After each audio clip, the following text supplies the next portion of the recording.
Super hits कहानियाँ।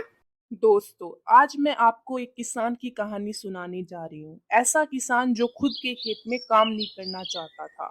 उस किसान का नाम है हरी सिंह, जिसके खेत की जमीन थोड़ी कम उपजाऊ थी, लेकिन वह अपने खेत में काम नहीं करना चाहता था, जिसके कारण उसके खेत की जमीन और भी कम उपजाऊ हो गई। वह चाहता था उसके खेत में कोई और व्यक्ति काम करे, इसलिए उसने बहुत से लोगों को अपने खेत में काम करने के लिए पूछा, लेकिन खेत की जमीन अनउपजाऊ थी, इसलिए उसके खेत में कोई काम नहीं करना चाहता था।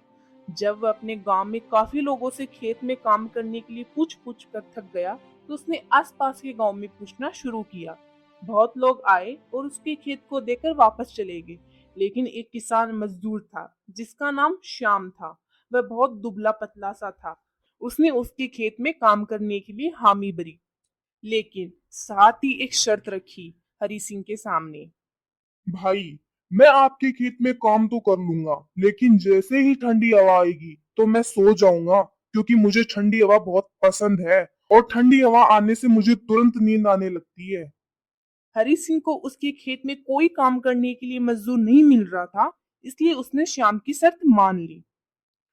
ठीक है श्याम, तुम्हारी शर्त मुझे मंजूर है। उस दिन हरी सिंह पूरे रास्ते झूमते झूमते खुश होकर घर गया। लता, मेरे लिए स्वादिष्ट ढेर सारा खाना बनाओ, आज मैं बहुत खुश हूँ। जी, कैसी खुशी। अपने खेत के लिए एक मजदूर मिल गया। लता ये बात सुनकर बहुत खुश हुई। वह मन ही मन सोचने लगी, बहुत अच्छा हुआ, ये तो कुछ कमाते हैं नहीं, कोई तो मजदूर मिला हमारी खेत के लिए। क्या सोचने लगी? जाओ खाना बनाओ। जी, बनाती हूँ।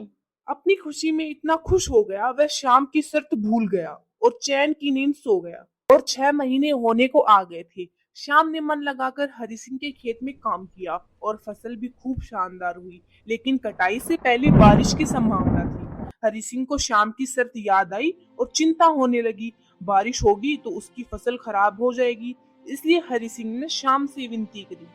श्याम, फसल समय पर काट लो, अन्यथा बारिश में फसल खराब हो जाएगी। भाई, जैसा कि मैंने आपको पहले बताया था कि मुझे ठंडी हवा में नींद आ जाती है।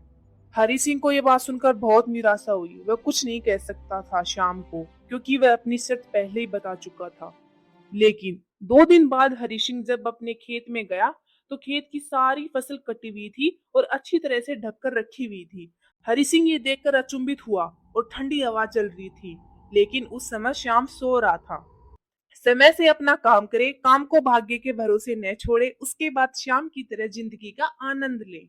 दोस्तों, इस कहानी से मुझे कबीरदास जी का एक दोहा भी याद आ गया। काल करे सो आज कर, आज करे सो अब, पल में परले होएगी, बहुरी करोगे कब।